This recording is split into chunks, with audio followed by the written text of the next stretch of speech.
is the Business Breakfast on Dubai Eye on One, on the UAE's #1 talk radio station.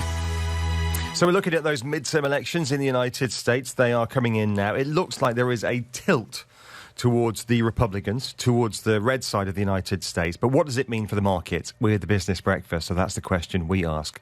Delighted to be joined on the line now by Keith Fitz-Gerald, who is the principal at Fitz-Gerald Group. He's in the United States. Morning, Keith.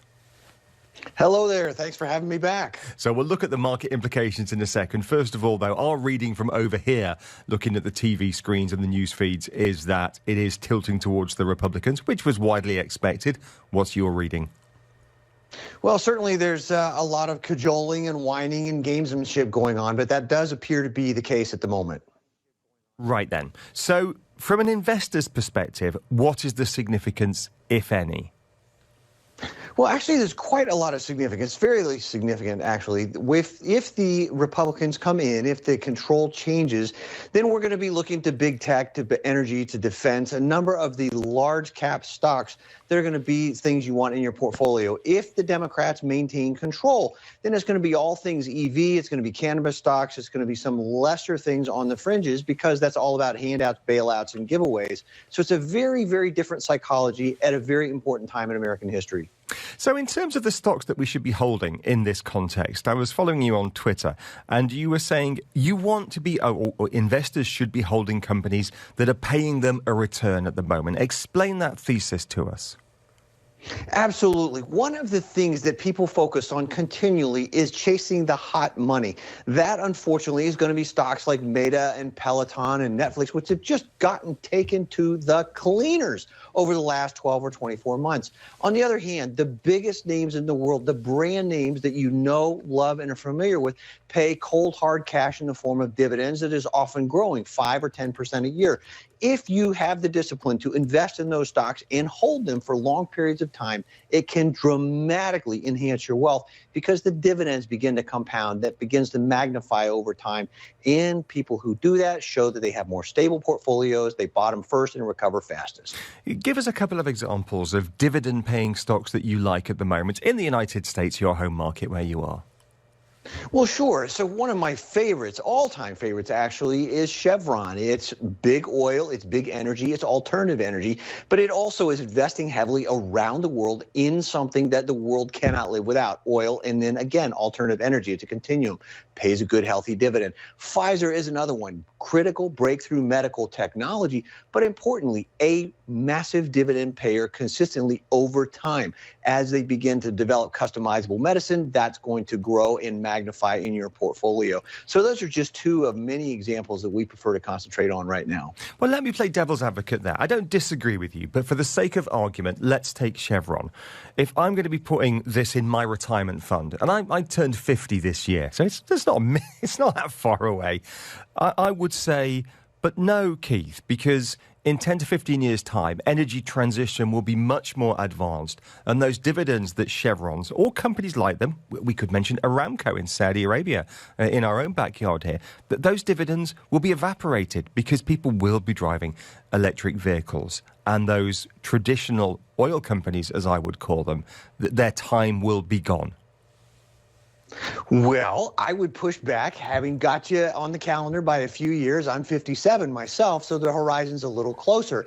But that doesn't mean I'm going to give up on a company like Chevron. Why? Because, not coincidentally, they have the largest, most significant breakthrough energy portfolio on the planet. Everything from algae to alternative to solar to electrical generation, even nuclear fusion is on the playbook.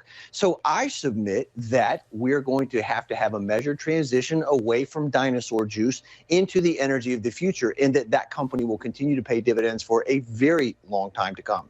Questions coming in for you, Keith. Selena's written in, should I be buying individual stocks or buying a tracker fund in the United States?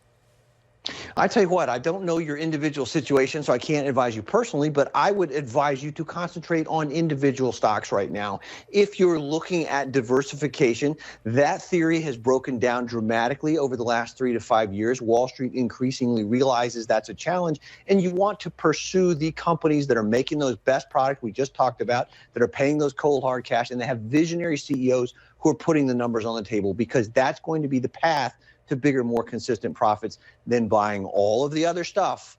You got to sweep in the trash with the cash if you're playing dividends. Or, excuse me, diversification. It's good to know. Finally, a quick word on the macro story, if we can. We had the Federal Reserve decision last week, 75 basis points.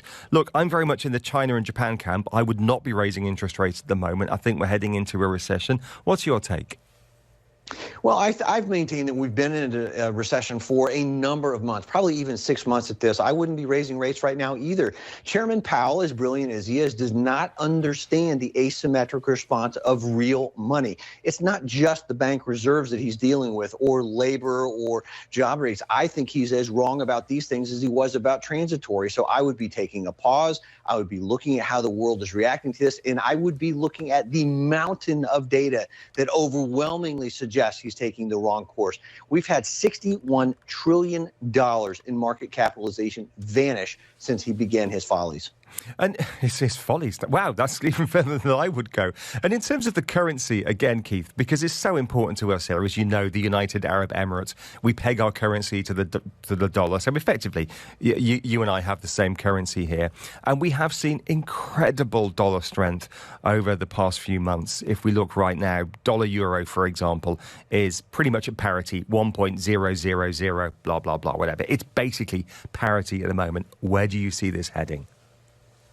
Well, respectfully, unfortunately, I don't see that changing anytime soon. If I were running the Fed, and I don't, they probably won't let me within 1,000 miles of it, I would be buying up all the weaker currencies right now because I would want to spread that wealth around. I would want to encourage a more balanced trade. I would want to rid the world of some of those challenges right now in the hopes that everybody profits rather than destroying an economy at will, which is what Chairman Powell seems determined to do. Finally, can't let you go without asking you about your motorbike journeys. I follow you on Twitter. You're at Fitz_Keith, I think. Is that right? That is correct. Yeah. Thank you very much. And as well as investment advice, you will get Keith's travels with his good lady wife on the motorbike. Where have you been to lately in the Northwest, aren't you? Pacific Northwest. We took a lovely ride through the fall foliage in the Cascade Mountains. We had snow on the peaks, beautiful autumn colors. It was a magnificent way to cover the day with my bride, who is now my wife of 27 years. Oh, fabulous stuff. Really appreciate you staying up late to speak to us this morning. I'll let you get back to the TV news feeds because it is the midterm elections.